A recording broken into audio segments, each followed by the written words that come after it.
En esta semana se conmemora el Día de las Enfermedades Raras.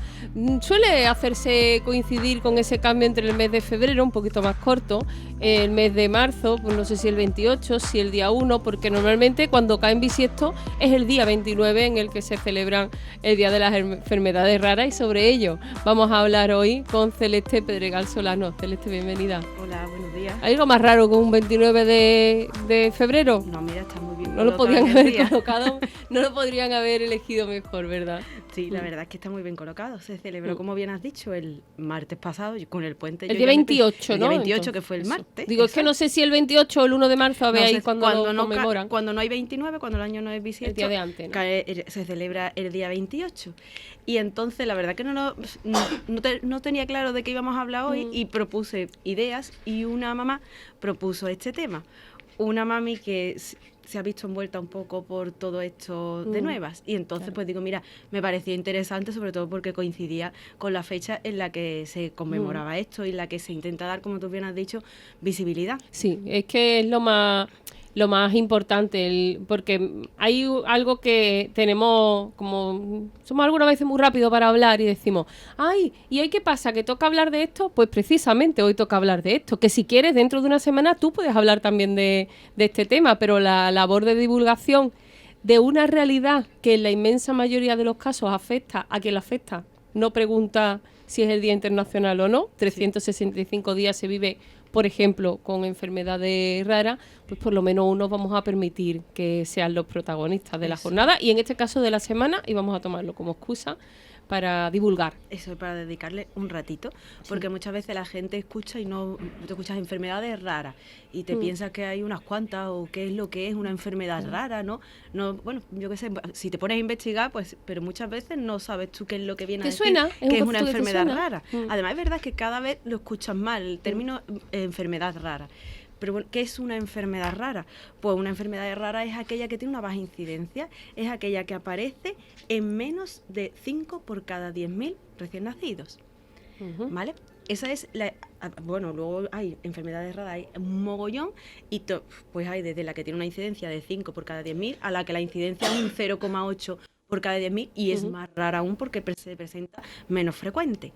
Y bueno, ¿qué tienen en común o qué es lo que caracteriza a las enfermedades raras? Principalmente las enfermedades suelen ser crónicas y degenerativas, con una gran variabilidad. Ten en cuenta que luego lo tenía apuntado por aquí para decirlo, que cuántas enfermedades raras existen.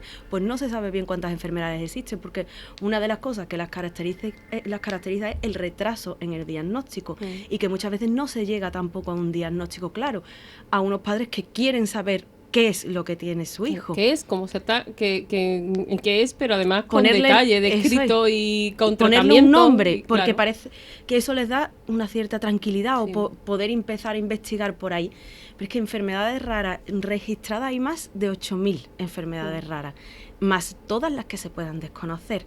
Entonces, hay mucha variabilidad en todas, pero es verdad que prácticamente el patrón común es ese, que es crónica y que suele ser degenerativa. Una de las cosas también comunes que las caracteriza es la que ya he dicho, la dificultad para llegar a un diagnóstico. Hay algunas que ya están incluidas dentro de prueba del talón, que se incluyen dentro de un cribado, que se detectan pronto.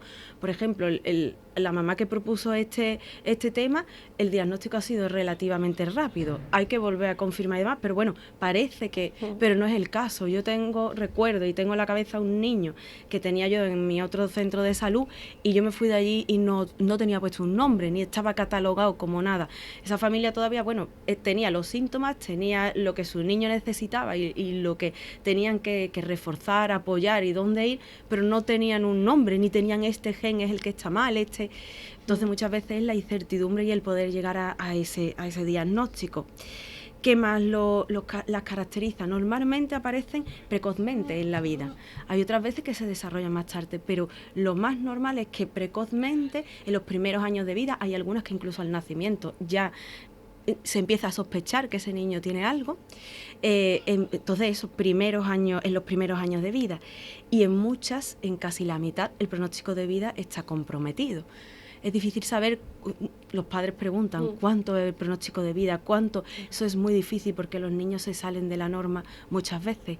Lo que en una familia un diagnóstico fue de una manera y terminó fatalmente muy pronto, para otros a lo mejor es más tiempo. Y que aquí es difícil hacer una estadística por el poco número de personas que la y sufren. Porque desgraciadamente, como hay muy poco número, si ya cuesta trabajo investigar sobre una enfermedad muy frecuente que padece mucha gente, imagínate investigar contra tan número de enfermedades que además muchas veces no se sabe bien el diagnóstico, hay muy pocos pacientes afectados.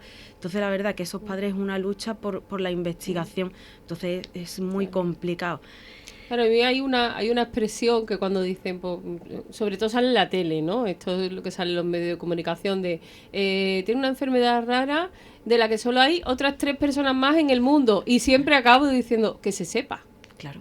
Claro, eso, que se sepa y que hayan conseguido saber esas familias, y se queda al final en un titular, pero bueno, no todo es el mundo en el que está todos los datos metidos en el ordenador, eso que tú le preguntas a otro gobierno cuántos tiene y te dice, pues 8. Ni todos tienen la accesibilidad a pruebas y a estudios genéticos y a cómo se tienen. Los países no son iguales. Entonces, en fin, esos son, como hemos dicho, los conocidos. Habrá que ver los que no son conocidos. Sí, pero es verdad, bueno, que hay poca cantidad de personas que sufren estas enfermedades y por tanto así se llaman raras. Bueno, poca que sufra cada una de ellas, porque si tuviéramos que hacer un censo de cuántas personas sufren enfermedades raras, no serían la minoría que parece, ¿no? Eso es, claro. Y lo que hemos comentado, cuántas no hay diagnosticadas, que se sepa. ¿Qué las caracteriza también? Pues el tratamiento, que en la mayoría no hay un tratamiento efectivo. Muchas veces específico. Claro. Los tratamientos vienen a ser tratamientos que van a reforzar, a apoyar a el punto débil, o qué es lo que hay que intentar reforzar en ese niño, e intentar que tengan una calidad de vida lo mejor posible e intentar retrasar esa enfermedad lo mayor posible y que el niño siga teniendo una cierta calidad de vida. Entonces eso es el patrón común que suelen reunir más o menos todas. ¿Cuántas hay? Como hemos dicho, más de 8.000 aparece. Yo he buscado y en todos los registros te pone más de 8.000, pero ¿cuántas no hay diagnosticadas? Pues imagínate. ¿Cuál es el origen de las enfermedades raras? Pues según todos los registros ponen que aproximadamente el 80% tienen una base genética, o heredada a través de los padres, porque los padres tienen una mutación y los hijos la heredan, y otras veces es porque a la hora de formarse el feto, la recombinación, cromosomas y demás, hay una alteración, y entonces ahí ese material genético, hay un sitio en el que está defectuoso y aparece esa enfermedad. Pero el 20% restante puede ser causas que no se conocen y son desconocidas, por causas ambientales, por tóxicos, pero hay muchas veces que te quedas sin saber, no hay alteraciones genéticas y tampoco se sabe que haya habido otra cosa que haya podido influir en que ese niño tenga esa enfermedad. Entonces hay veces que ni siquiera se sabe qué es lo que ha ocurrido para que aparezca esa enfermedad.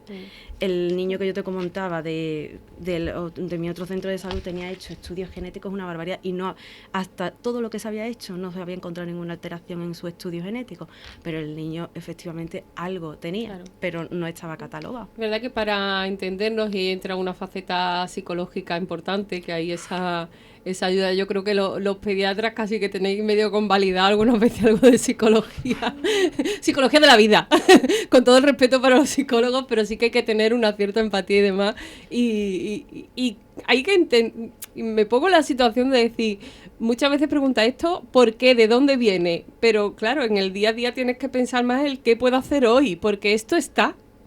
Hasta el aceptar, habrá que estudiar, investigar, no digo que no, pero que lo importante es ver qué se hace hoy para estar mañana igual y no peor, o si puede ser un poco mejor, ¿no? Efectivamente, y que muchas veces tengo aquí apuntar principales problemas. Uno de los principales problemas es la incertidumbre y el saber qué va a pasar. Es que no se puede saber.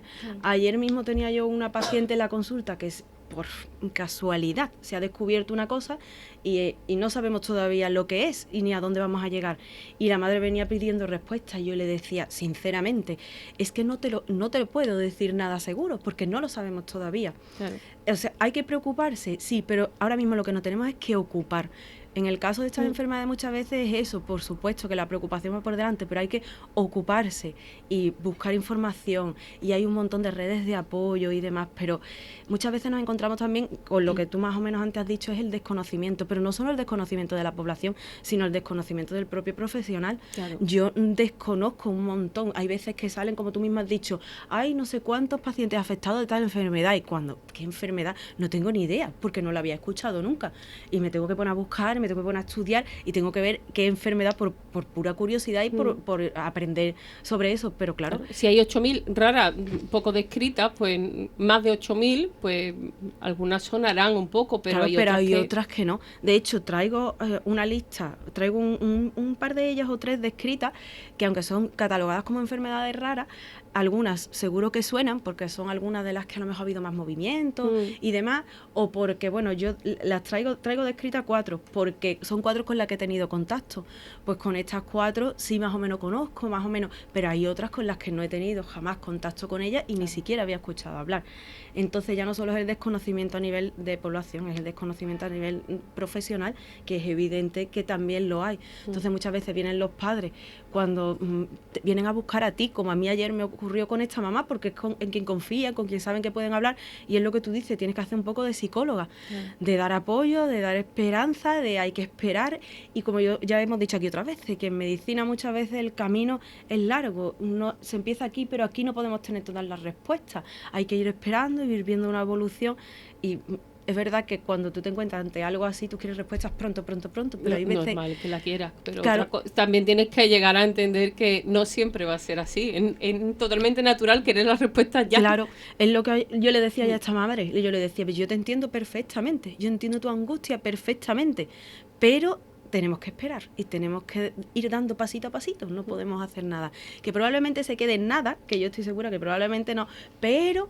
Claro, es normal que tenga una incertidumbre, es rigurosamente normal. Y bueno, yo traigo algunas enfermedades, así por dar algunas pinceladas. Una yo creo que suena mucho, si digo el nombre no va a sonar tanto, pero se reconoce con otro nombre. Se llama epidermólisis ampollosa simple, y si digo piel de mariposa, sí. Todo el mundo sabe lo que es. Yo tenía.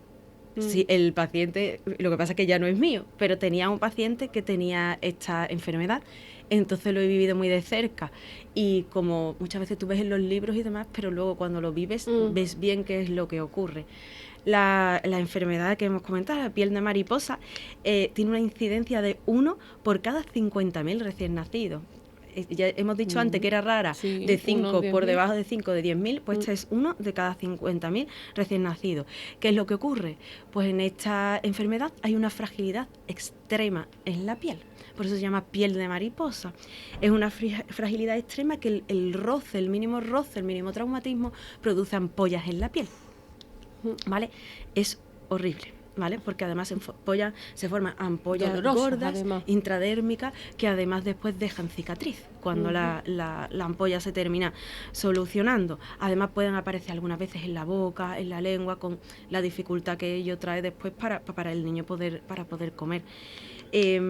Puede producir atrofia en algunas zonas, amputaciones de dedos por cicatrices gordas después de las ampollas. Esta enfermedad actualmente no tiene cura y el tratamiento es paliativo. Los niños van vendados las articulaciones, los brazos y demás, pues para intentar evitar el roce sobre la piel y que le forme las ampollas, ¿vale? Forman unas cicatrices. Yo recuerdo a este niño de cicatrices y unas ampollas tremendas por nada, roce, nada más, hacen unas ampollas tremendas. El pronóstico de vida, pues bueno, la esperanza de vida es larga, no tienen un pronóstico de vida corto. La cosa es la morbilidad, la afectación que tienen en su calidad de vida y en el riesgo de infecciones, las ampollas, y imagina el malestar que puede causar en un niño, porque ya, bueno, en un adulto imagínate, pero en un niño... Sí, un adulto puedes medio controlar tu cuerpo y como si te surge de adulto dices tú, bueno, pues puedo ser consciente de los movimientos que haga un niño... Y es como adulto y cuesta muchísimo. Pero imagínate en un niño, ¿vale? Que se mueve, que se cae, que se roza, que tener una piel que es extremadamente frágil, ¿vale? Es como intentar meter al niño dentro de una burbuja, pero eso es imposible. ¿vale? Entonces, ya te digo, yo lo tengo muy, muy en la cabeza porque ya no solo son las fotos que tú ves cuando los ves en los libros, sino que lo he visto y tratar sus heridas y verle, quitarle los vendajes y ver cómo tenía la piel, en fin. Pero bueno, ya te digo. Sí, es verdad que es de las más visuales y las que quizá más nos puede sonar, ¿no? Sí. Por eso digo, vamos a coger por lo menos que no sea una enfermedad que tú digas de qué está hablando. Digo, por lo menos que algo suene o que hayas escuchado alguna vez y demás. Tengo otra, esta no es tan conocida, creo yo, pero tuve contacto con ella en la residencia y también me pareció muy llamativa y además nunca siempre la había estudiado porque es una enfermedad que se suele estudiar siempre dentro de las enfermedades raras cuando yo la había estudiado en la carrera y dio la casualidad que en mi último año de residencia dimos con una paciente con esta enfermedad. Esta enfermedad es un poco más difícil de explicar porque es una enfermedad metabólica, es una enfermedad rara, se llama mucopolisacaridosis, tiene un nombre muy raro y además no es una sola enfermedad, es un conjunto de enfermedades y es una enfermedad metabólica. Metabólica es el metabolismo, el funcionamiento de las vías del cuerpo para que todo funcione estupendamente. En este caso, en esta enfermedad hay una enzima, para que me entienda la gente, como una sustancia, algo que descompone una sustancia del cuerpo. ¿Qué falta? No la tienen. Según el tipo de mucopolisacaridosis, pues falta una, falta otra. Y entonces, como no es capaz el cuerpo de descomponer esa sustancia, de fraccionarla y seguir haciendo la vía que tiene que hacer, pues entonces se forma un depósito, se forma una sustancia, que la sustancia se llama mucopolisacárido. Y este mucopolisacárido, al hacer un depósito, hace un depósito anómalo dentro de la célula. No debe estar ahí, porque se debería haber transformado en otra cosa. Y entonces, como se deposita en todas las células, pues causando malestar y empieza a haber alteraciones en distintos órganos y demás, ¿vale?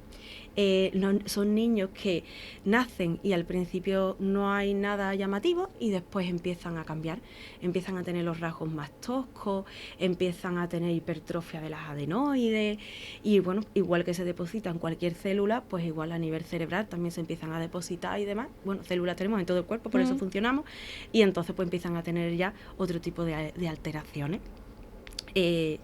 La esperanza de vida la tenía apuntada, no tengo apuntado cuándo porque ya te digo, como una enfermedad rara no sé, sí. Pero sí tiene la esperanza de vida disminuida porque en este caso hay una afectación de cada célula, no es como la que hablábamos antes, es el malestar y el disconfort en el niño, pero bueno, su pronóstico de vida no tiene por qué estar... Su cuerpo va funcionando, solo que su piel no se regenera como debería y se daña muy fácil, pero su organismo y su cuerpo funciona como en este cualquiera. caso no, en este hay un daño a nivel metabólico, hay un depósito de una sustancia que nos va a causar un mal a nivel de la célula y además es un daño que es irreversible y progresivo, ¿vale? Entonces, y tratamiento ahí tampoco. Actualmente tampoco hay nada, ¿vale? Yo perdí el contacto con esta niña, pero es verdad que ha debido de ir evolucionando, ¿vale? Porque ya te digo, esta enfermedad actualmente no tiene cura y va conforme el depósito va siendo mayor, pues va empeorando el pronóstico del niño. Otra de las enfermedades. Mira, esta enfermedad se estudia siempre en la carrera de medicina, se da siempre, pero yo nunca había tenido contacto con ninguna. Porque no había tenido contacto y porque además es una enfermedad que muchas veces el niño muere intraútero. Y entonces da la casualidad que he tenido contacto con ella y me pareció interesante. Es el síndrome, el síndrome de Down no es síndrome de Down. Sí. El síndrome de Down es una trisomía del cromosoma 21, pues en este caso de la que voy a hablar ahora es una trisomía también, pero es del cromosoma 13. ¿Vale? Cuando en medicina solemos estudiar siempre la trisomía del 21, que es la del síndrome de Down, la del 13, que es esta, se llama síndrome de Patau, ¿vale? Patau, ¿vale? Y la trisomía del 18, porque son las 3 trisomías más frecuentes que pueden ocurrir. Y pero que creo que son las que se hacen en el cribado del embarazo, quizá, ¿no? Pero hay veces que se lo saltan. Sí, bueno, claro. Entonces, en este caso, hablo de eso, es la trisomía del cromosoma 13, que es una trisomía. Todos tenemos 2 pares de cromosomas. En este caso, el cromosoma 13 está por triplicado. No hay solo 2 copias, hay una tercera. El origen es genético, estamos hablando de cromosomas. Puede ser que haya alguna alteración en los padres, pero muchas veces ocurre de nuevo. Cuando el niño empieza a formarse material genético, hay una tercera copia de ese cromosoma 13. El cromosoma 13 puede estar completo, puede estar incompleto, pero hay un tercero ahí, esté o no esté completo. La incidencia es de 1 por cada 15.000. Pero como te digo, yo no había visto ninguno porque muchas veces intraútero es un aborto y entonces el niño no llega a nacer. Tengo apuntado el dato, era un porcentaje muy alto, un 95%. Un 95% es muerte intraútero. Entonces, claro, pues, se puede diagnosticar después, porque a veces pues, se hace el estudio y demás, pero no llegas tú a conocer con un niño que tenga este síndrome. ¿Qué es lo que presenta? Pues a llamarse síndrome es un conjunto de síntomas muy grandes. Son niños que ya tienen rasgos no tan característicos como por ejemplo el síndrome de Down, que están muy bien delimitados cuáles son los rasgos faciales que presentan esos pacientes, pero sí son niños que cuando nacen nosotros le llamamos, tienen rasgos dismórficos, tienen cosas en la carita que no son normales, que tú ves que hay alguna alteración. Pueden tener malformaciones cardíacas, malformaciones renales, malformaciones digestivas, malformaciones cerebrales. Estamos hablando de una enfermedad mucho más importante. El tratamiento en este caso, pues el tratamiento es de apoyo al niño, a la familia y en ir apoyando pues cada patología asociada que lleve ese niño. En este caso, el pronóstico de vida sí está más comprometido. De hecho, ya he comentado que muchas veces, en el 95%, hay una muerte intraútero y el pronóstico sí puede estar más alargado, pero tampoco se conoce bien cómo es ese pronóstico de vida si la herencia, como he dicho antes, de ese cromosoma 13 no es completa, es parcial. En este caso, el paciente que yo que conocí, en este caso, sorprendentemente no lo parece. A mí me sorprendió que fuera y que hay un estudio genético que decía que era eso. Y que la apariencia física no corresponda, ¿no? No la apariencia física, el hecho de la evolución que de momento está teniendo, ¿vale? Bueno, ya te digo, una enfermedad poca conocida por el hecho de la poca supervivencia que se tiene registrada en este caso. Y bueno, la cuarta que tengo, pese a por dar una pincelada, porque esta sí es una enfermedad que estoy segura que conoce todo el mundo prácticamente. Lo estoy viendo por ahí apuntada. Es la fibrosis quística. Sí. Y bueno, y aquí, y curiosamente, y no me sorprendo de que sea una enfermedad rara, que yo creo que no lo era, porque Adeli Gabo, aquí en Garaal, pues bueno, ya sabemos que está ahí con la Asociación Andaluza de Fibrosis Quística, me lo dijo, que era una enfermedad rara. Digo, no, quizás será porque aquí en Garaal lo hemos conocido gracias a ella, a su familia y la divulgación que han realizado, y no nos suena tan a chino como quizá las otras, ¿no? Pero sí, que es una enfermedad rara, quizá de las más numerosas de las enfermedades raras. La incidencia es de 1,5 por cada 10.000. O sea, que está ahí, pero lo es. Pero llevas razón. Yo el último año de residencia hice respiratorio, entonces estuve mucho tiempo rondando por la unidad de fibrosis quística infantil. Y recuerdo que cuando empecé, ¿qué es la fibrosis quística? Una enfermedad rara, y me sonó como, ¿una enfermedad rara? Me pareció lo mismo, era como, jolín. Yo sabía ya que era una enfermedad, claro, ¿no? Pero era como, yo qué sé, es como las otras enfermedades que he comentado, que sí es verdad, y eso no me planteé yo hasta en aquel momento que era una enfermedad rara. Y ayer, buscando los porcentajes, digo, voy a buscar bien el porcentaje que es, y ya te digo, es 1,5 por cada 10.000. O sea, yo creo que ahí también un poco porque nos pilla de cerca la divulgación que han realizado durante tantos años también, ¿no? Además eso están las unidades de fibrosis quísticas hospitalarias, en fin, que yo creo que es una enfermedad que hay mucha información, aunque todavía respecto al tratamiento y demás, bueno, cada vez hay más esperanza porque está catalogada perfectamente el gen que es, se busca terapia gen, en fin, que es una enfermedad en la que se está más... Cómo se llega a producir, eso pues, es. Dónde está ahí los cruces para llegar a que se dé esa situación o no. Eso es, entonces es una enfermedad, aunque es una enfermedad rara, pero bueno, es verdad que yo creo que es una de las que hemos hablado ahora, por supuesto la que más visibilidad tiene, ya no solo, como tú has dicho, gracias a ella aquí, sino yo creo que a nivel nacional es más conocida. Bueno, poco puedo decir yo de la fibrosis quística que no sepa la gente, que es un trastorno genético. De hecho, es el trastorno genético más común en la raza caucásica, ¿vale? Y se produce una alteración en las secreciones son más espesas y es muy característico el sudor que es más salado, ¿vale? Puede tener alteraciones las más características, las respiratorias, pero igualmente puede haber alteraciones a nivel hepático, biliar, debutar con una diabetes. Entonces, pues bueno, yo creo que es una enfermedad mucho más conocida que todas las otras que he hablado.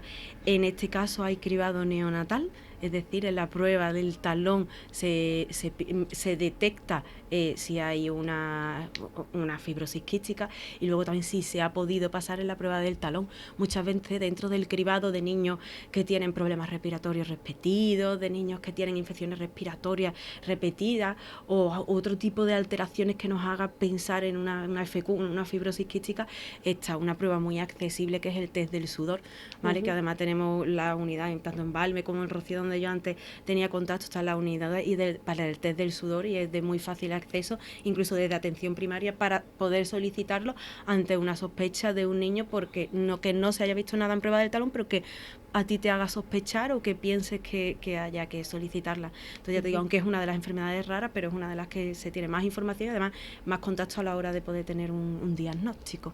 ¿Vale? Sí, un repaso que hemos hecho por algunas de las enfermedades raras, un aspecto que bueno, que el 29 de febrero está ahí el día, pero que no hace falta que el año sea bisiesto para hablar de ello, y algunas claves que hemos esbozado por aquí. Se me ha olvidado, lo tenía apuntado al principio y se me ha olvidado. Hay una asociación se llama FEDER, es la Federación Española de Enfermedades Raras, ¿vale? Tiene un mogollón de información, tú metes la enfermedad que quieres, te da información, te enlace, apoyos para la familia, y lo hay tanto buscando su página en Google como a través de Instagram, que tiene una página con un mogollón de información de apoyo para familias y demás, y no quería que se me olvidara, se llama FEDER. Y además ahí, con estas semillitas que vamos sembrando en cada una de las secciones, lo que queremos es seguir divulgando y suscitar la curiosidad, ¿no?, de las personas que a raíz de aquí pues puedan conocer mucho más, en este caso sobre las enfermedades raras, y a través de ese perfil de FEDER pueden empezar a buscar. Pues Celeste Pedregal Solano, de Tu Pediatra Celeste, en Instagram y en Facebook la podemos seguir y estar al tanto de todo lo que publica. Muchísimas gracias por estar con nosotros. Buenos días.